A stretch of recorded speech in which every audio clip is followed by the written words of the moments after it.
Welcome to the Ari Fold Facebook Live Israel show, brought to you by ILTV. For those of you who are not familiar, ILTV is the #1 Israeli TV station that gives you the news from Israel on a very objective level, without all the anti-Israel propaganda. You can watch us on Facebook and across the social media networks, as well on specific cable TVs across the world. I want to start off by saying that the views and statements I'll be making today are mine alone and do not represent the ILTV channel in any way or form. We're going to talk about something today which is a little bit painful. It's painful memories from the state of Israel. And for those who don't know, 45 years ago in Munich, Germany, there was a horrific incident during the Olympics. For those of you who are unfamiliar with what I'm talking about, the Munich Massacre in the Olympics in Munich, Germany, 45 years ago, when Israel sent a delegation of 30 athletes, coaches, and referees to the Olympics on September 4th, 1972. 8 Muslim terrorists under the name Palestinian terrorists, and we'll discuss it in another show why I do the quotes when I mention the Palestinians. 8 Muslim terrorists broke into the Olympic Village in Munich, Germany, and I will explain in a couple of minutes why I say broke in, and murdered 5 Israeli athletes, 2 referees, and 4 coaches. There were altogether 11 Israeli delegates who were brutally murdered, tortured, and murdered by these 8 Muslim terrorists. Now, of course, the Olympic Committee got up after this horrific and bloody murder of these Israelis by these Muslim terrorists, and the famous quote of "the games must go on," right? The games must go on, even though 11 of the Israeli delegates were slaughtered for no real reason. Now, here's the thing, which we're going to discuss in detail in a little bit. The Muslim terrorists who came and murdered these Israelis, these Jews, teamed up with the neo-Nazis in Germany. Now, it took the Olympic Committee 44 years to recognize and honor the memory of these 11 Israeli athletes who were brutally murdered in their hotel room in the Olympic Village, to honor them by any kind of ceremony whatsoever in the Olympics. They refused time and time again until in 2016 they finally gave in. People donated money to have a ceremony made, but the world, the Olympic Committee, we don't want to get political. Israeli Jews getting murdered to the world might be political. So only in 2016 did they have an official ceremony at the opening ceremonies at the Olympics. And apparently, again, 11 Olympic Games passed since that time. 45 years, 11 Olympic Games passed since that time. Not a word, nothing, zero. Of course, the games must go on statement went on. And again, yes or no, that's to be argued about. But the fact that no ceremony, no mention was made for 44 years for Olympic Games is absolutely ridiculous. 2016, they did have a ceremony, and they said that from that here on in, they will have some mention of the murder of the 11 Israeli athletes who were murdered in the Olympic Village in Munich. Now, I want to discuss a couple of things, because as King Solomon once said, there's nothing new under the sun. And I'm going to show you just how true, unfortunately, that is. So first of all, the man who carried out this attack, the terrorist who carried out this attack, his name is Lutif Afif, or was Lutif Afif. Now, for all those around the world who are, when you hear Jews who are against Israel and say, oh, we're Jewish, we can't be anti-Semitic, we're Jewish, of course we're pro-Israel. No, that doesn't work. That equation doesn't work. This terrorist, Lutif Afif, had a Jewish mother and was married to a Christian Arab father. He was a radical. Him and all his brothers, by the way, were radical terrorists. All of them in Black September. Black September was a branch of the PLO. The PLO was a terrorist organization that was created in 1964 by Yasser Arafat, another arch terrorist. But this Lutif Afif was a Jew according to Jewish law. His mother was Jewish. Only he was a radical nationalist Arab who hated Jews tremendously. So the fact that you were born a Jew or say that you have Jewish blood means nothing. And I'm not calling the liberal Jews who are anti-Israel, terrorists like this. But when someone's ethnically Jewish and says, well, I'm Jewish, you can't call me No, being ethnically Jewish doesn't mean a thing in terms of your views. You can be ethnically Jewish, but these Jews who are in America or around the world who are ethnically Jewish and have nothing to do with their Judaism and only raise their Jewish flag in order to beat down Israel and say, well, I'm allowed to do it because I'm Jewish. It reminds you of the famous Seinfeld show where Seinfeld, is bashing a dentist, and he says only dentists can bash. You're an anti-dentite, right? So no, even Jews who are ethnically Jewish, their mother is Jewish, doesn't mean that you can't hate Jews. This guy Latif Antiv hated Jews and murdered them. But the question is, why at the time did Germany not have the security? And by the way, when I mean not have the security, they didn't have any armed guards. There was no metal detectors. Sound familiar? There were no metal detectors put up. And the question is why? Well, see, what happened was, we're talking about in 1972. So if we go back 30 somewhat years, we're talking about World War II. We're talking about the Nazi regime in Germany.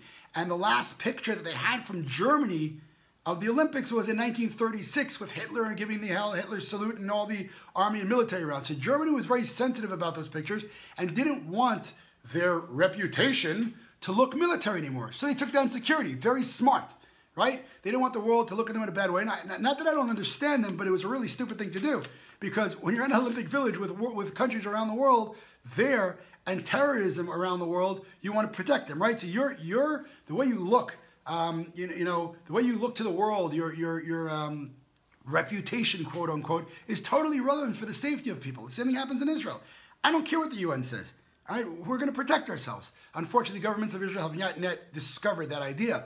But so what did Germany do? There were no armed guards, zero armed guards on the Olympic Village. There was no security. The only security there were to deal with thefts. They were like policemen, first-year policemen there to deal with thefts and small crimes. There was absolutely no security there because of the image in 1936 of Germany being in a very military zone. They didn't want to have that image. So therefore, they put no security up. 8 Islamic terrorists broke into the village, broke into the Israeli where the Israelis were sleeping, and brutally tortured, then murdered them. Now, these Islamic terrorists who call themselves Palestinians actually were in cahoots and worked together with the neo-Nazis in Germany at the time to do so. And this pretty much was the story of the Munich Massacre. Okay, it happened on September 4th, so we're talking about this week. Now, who was the man who said that he was the brain behind this operation? Abu Daoud. Abu Daoud is another Muslim terrorist who claims that he was the brains behind this operation. He, throughout his years, he died of natural causes. I think it was in 2006, if I'm not mistaken.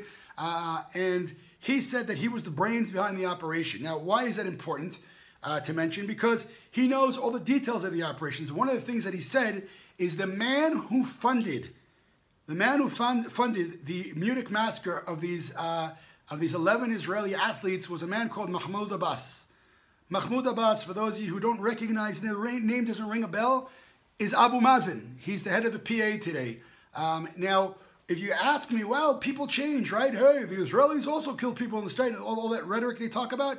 Well, if people would change, it would be very nice. But Abu Daoud, this guy, this terrorist, who was the brain apparently behind the Munich Massacre by his own testimony, by the way, died by natural causes and received pension till the day he died by the PA, by the Palestinian Authority, led by, yes, Mahmoud Abbas, Abu Mazen, who funded the Munich Massacre. Now, not only did Israel not take him out, they actually allowed him free passage into Israel. 1996, they allowed Abu Daoud to come free passage into Israel to go into Gaza. Why? Well, the PLO was faking like they're amending the PLO charter. Why are they amending the PLO charter? Well, when we signed the deal in Oslo in 1993, when Yitzhak Rabin, Peres, Begin, and Yasser Arafat signed a deal on the White House lawn in Washington, D.C., the Oslo Accords, so the two sides said the following. Abu Mazen said he accepts the right of Israel to survive. Thank you very much. And the Israeli leftists said, well, we accept the PLO narrative, right? So, again, the Muslims, the Arabs say, okay, Jews, you're allowed to live. And the Jews said, okay, you're allowed to fabricate history, Arabs, and make your own national claim, even though it's completely based on fabrication of history. Yeah, equal, perfect, right? But again, Israeli leftists, brains, no facts. So what happened was, 1993 through 1996, the PLO charter didn't change. So what you ask? Well, good question. The problem is the PLO charter called on black and white for the destruction of the state of Israel. So can you explain to me why the left wing in Israel would sign a deal with the PLO in 1993 before they amend their PLO charter that calls for the destruction of Israel? Yeah, I don't know either. I don't understand it. Let me know down below what you think about that. Again, Israeli left, Yitzhak Rabin, rest in peace. Shimon Peres, may rest in peace. Yossi Beilin is still alive and making trouble in Israel. These three guys signed a deal with Yasser Arafat, the arch-terrorist who has so much blood dripping off his hands of Jews till the day he died. And the deal was, they gave him guns. They gave him guns. The Israeli left gave Yasser Arafat guns, believing that he would give the guns to his police force who would stop terrorists, right? He's not going to point the guns at us, of course not. Why would an arch-terrorist who threw kids in the 70s off a three-story window in Tzfat, in the northern city in Israel, Yasser Arafat threw children off a three-story window, Jews, to slaughter them, threw a Leon Kleon for a Jew, not even an Israeli, who was crippled and in a wheelchair, threw him off a boat and killed him. Yeah, he'll use the guns to fight terrorists on his own side. Why would you think not? I mean, who are we surprised? Well, I can't believe he turned those guns on us. I mean, the ridiculous actions and behavior of the left sometimes is really, and it's dangerous. And if it was just philosophy and ideology, fine. It's actions. They've given guns to arch-terrorists. So in 1996, Yitzhak Rabin, right, not his government, he was killed in 95. He was assassinated and murdered in 95. The state of Israel allowed free passage to this Abu Daoud, the guy who was the mastermind behind the Munich Massacre, to go into Gaza because they were claiming they were rescinding or changing the PLO charter that's going to call for the destruction of Israel. Well, they took a vote to change the charter, but they never actually did it. Now, the left in Israel say, oh, they changed the charter. No, they didn't. They took a vote that is allowed. That means they're allowed to change the charter. It was never changed. But that's not the problem. The problem is the naivety, the naive of the left. And even it's soaked into the right already. I mean, even Netanyahu, who's a tremendous statesman, has been smoking too much of that peace pipe, has been drinking too much of the left-wing Kool-Aid, where he's also accepted somewhat the narrative of the left. So in 1996, they allowed freedom of passage to go into Gaza. But here's the problem, right? Well, he's going to rescind it. He's going to change it. He doesn't want to destroy Israel anymore. Well, in 2006, when this terrorist Abu Daoud died of natural causes, he made a clear statement, and the clear statement said the following. I don't want to misquote, so I'm going to quote this right now. I regret nothing. You can only dream that I would ever apologize. Abu Daoud, 2006. So there are leftists who believe that he came in to rescind the PA charter, the PLO charter, and they really believe that. He changed his ways. Only when the man went into his deathbed, he made it very clear that he's not sorry for what he did. And again, in terms of reality, nothing changes. Now, I want to just, in terms of move on a little bit about this issue and talk about the Israeli response, which was extremely appropriate. But again, even when they carried it out, even when Golda Meir apparently gave the order to, even though she denied it several times, she was like I never gave the order to take out revenge. Right? Well, we did. And in 1973, there were two operations. You can actually see the movie called Sword of Gideon, which is a story of Israel taking out everybody who was responsible for the Munich Massacre. It's an unbelievable movie based, obviously, on a true story. The names of the operations that Israel took out in response to the Munich Massacre was Wrath of God in 1973, as well as Spring of Youth. In 1973 in Lebanon and in Paris, one after the terrorists who were responsible for the Munich Massacre. Now, not only do I not have a problem with that, I think that is the way that it's supposed to be done. Okay? It is, again, I believe in the rule of law, and I believe in democracy, all that stuff, and all very good and fine. But there's a point where you say, no, democracy does not matter. For example, in 1933, when Hitler got up democratically to Germany, that's when democracy should have taken a back seat and said, we don't care what the majority is saying, you can't do this. If anywhere in the world, including Israel, the majority said, let's kill all Muslims or Arabs, that's where I would say, no, democracy does not matter. You cannot do that. You can kill terrorists, but you can't kill someone based on their religion. Period. End of story. Okay, so democracy is not holy to me. Democracy does not define morality. As long as democracy is going parallel with morality, it's wonderful. The second democracy is going perpendicular to morality, that is when I say democracy must take a back seat. Okay, so my personal views on abortion is no, you cannot kill a living being because you wanted to have fun or had an accident. Rape or endanger is a whole different story. I'm not talking about that. I'm talking as a general practice. So if democracy decides that yes, it's okay as a form of birth control to kill life, that's where I see democracy takes a backseat. I'm not for it. Okay. Of course, I'm not. The left takes it. In other words, oh, you're saying you're undemocratic. The left take it much further. Right? They don't like, for example, that democracy brought up Donald Trump. Right? How do they justify it? They say, well, he's like Hitler. That's what they do. They exaggerate, constantly exaggerate. And there's no basis to the truth whatsoever. So the left really cancel out democracy without justified reasons, just because they cancel out democracy because it's not according to their taste. I would only cancel out democracy when it's not according to morality. That's a difference, and it's dangerous to someone. Not because I think it's dangerous to someone, because it is. Right? In other words, when Hitler started in 1939 and the laws against the Jews, the civilians, that's when it should be no more. Democracy doesn't matter. Okay? That's when I would even say I justify the assassination of a Democratic elected leader. I will say out loud right now, I hope everyone agrees with me, that I would, hindsight, right? Hindsight is 20/20. But anybody in 1939 would have assassinated Donald Trump, or 1942 when the war started, all right? Or when the news of the gas chambers came out. If anyone would have assassinated that man at that time, no, it wouldn't have been an act of murder. It would have been an act of compassion, actually, to save the millions and millions and millions of people who were murdered by him, not only Jews, others as well, of course, 6 million Jews. Okay? But we haven't gotten to the punchline of this issue yet. So Israel went out on this operation and took out the terrorists who were responsible for the Munich Massacre. Now, how do I see this? I see it as a blessing. Right? For 2,000 years, the Jews getting beaten up, burned, shot, gassed, and everything else, and we could not react.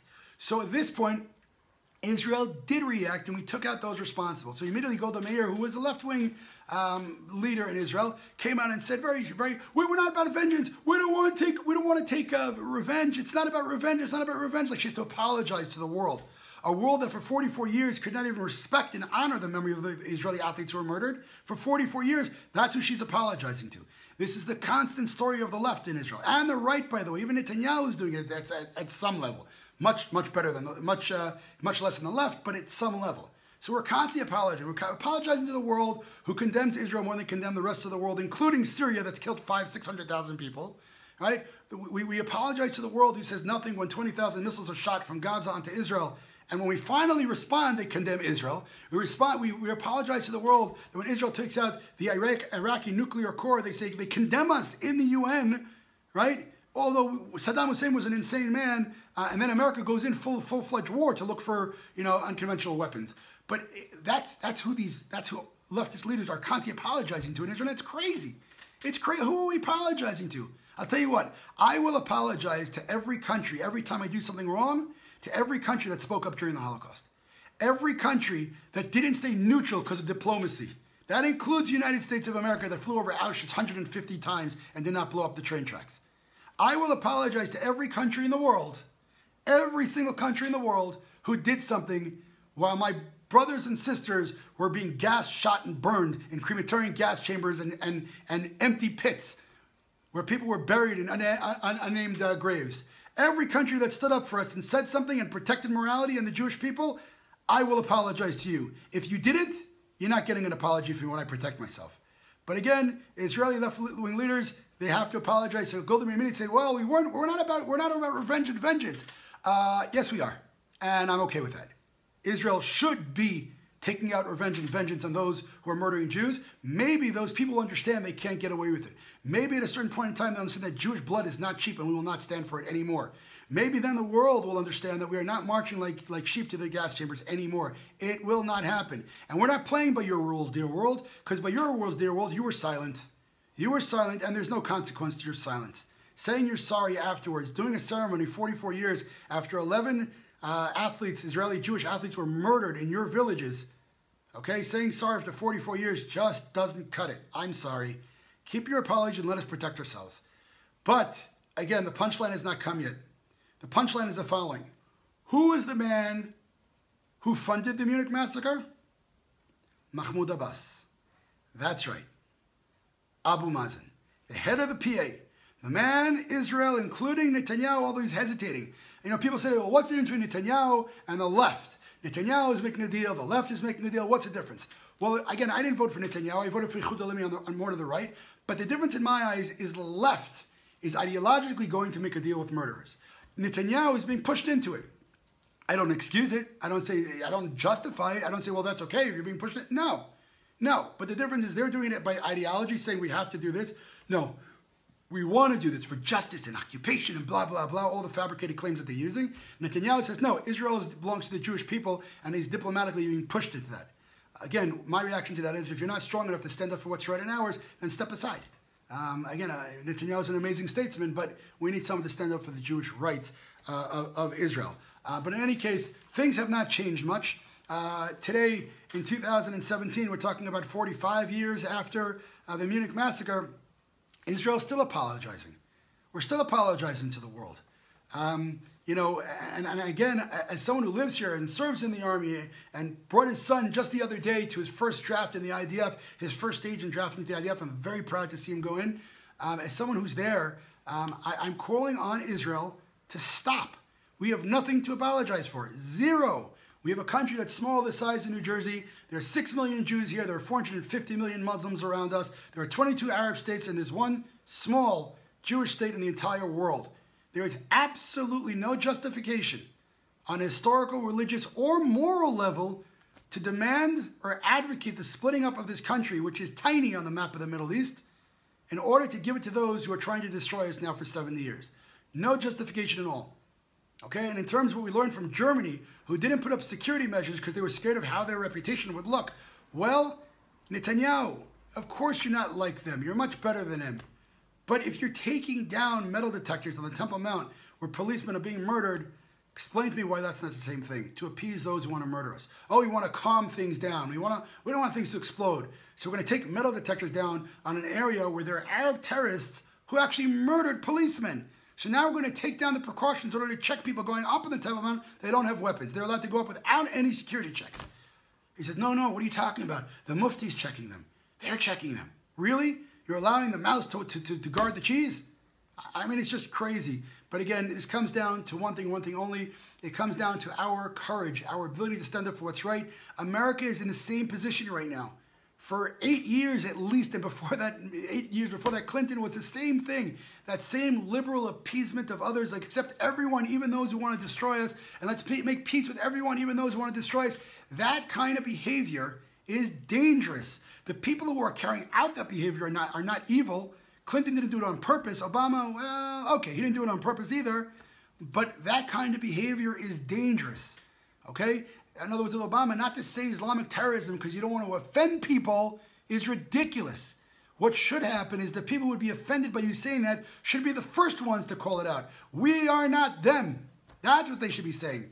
I shouldn't be wanting to offend the people who belong to the same religion that by that religion are murdering my people. It's ridiculous.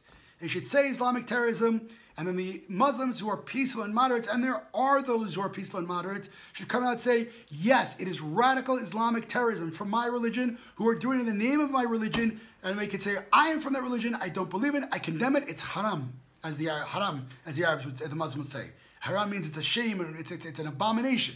So that's what they should say. I shouldn't have to be shy of calling out the evil, calling out the terrorism. So I'm calling on Israel in memory and honor of the 11 Israeli athletes who were brutally murdered by Muslim terrorists who are using the fabricated Palestinian narrative. Stop giving in to the narrative, number one. Number two, stop apologizing to the world. And number three, and finally, start standing up for what's right, truthful, and ours, and stop being shameful by who we are and what belongs to us. And that means the entire land of Israel. Right now we're living in the state of Israel, which is not even part of the whole, it's not even the whole part of the land of Israel, but what we got right now, the entire land of Israel. Okay? From the Jordan River to the Mediterranean Sea is part of the Jewish heritage. We are the indigenous people of this land. That doesn't mean you were born here. Someone who's born in America is not indigenous American. Indigenous Americans are the Indians, the Native Americans. Indigenous means my culture here. We are the Jews, are the indigenous people. Our blessings mention the land of Israel. We pray towards Jerusalem. We've never given up our hope in Jerusalem. Our Bible mentions Jerusalem over 500 times and Zion even more times. And the Muslims have zero. no mention of Jerusalem, no mention of Zion, no mention of the land of Israel, nothing. The only time that the Quran mentions the land of Israel is to say that it belongs to the people of Moses. Hi, nice to meet you. Okay? So the only way that we're going to win this war, the only way that we're going to win this war, the only way we're going to defeat the terrorists is that we start standing up for what's right and what's ours. Until we do that, we cannot accept anything else out from the world. That's about it. I want to mention one last thing before I sign off here. I am running a campaign for IDF soldiers for the new year, for Rosh Hashanah. We've received requests from the Army to cover 1,000 families of IDF soldiers who are in financial dire straits. And Standing Together is the name of my organization. You can look it up. It's www.stogether, S is standing, stogether.org. I will put the link right down below right now. But what we are doing is we're handing out cards worth around 250 shekels, that's $70 to each one of these families, 1,000 families where they can go to the market and buy all the food and goods they need to enjoy the holiday. We've heard from soldiers that they are not going home to their family because they don't want to be a financial burden on their family. We cannot let that happen. We want IDF soldiers to be able to celebrate the new year like everybody else does, and they certainly they deserve it more than anyone else does. So we cannot have a reality where they're staying on base because they don't want to be a financial burden. So we are donating cards to the families of IDF soldiers who are in this situation so they can go home and enjoy the holiday without worrying about anything. So I'm asking everyone who's watching this, I'm broadcasting out here of the beautiful rolling hills of Judea, Israel. Hit the link below and join us so we can get to as many soldiers as possible. Wishing everyone a wonderful week from the beautiful, stunning rolling hills of Judea, Israel, from the state of Israel. Shalom, and I want to remember all the statements and opinions I made on this show are mine alone and do not stand for anyone at ILTV. Shalom, and God bless from the state of Israel.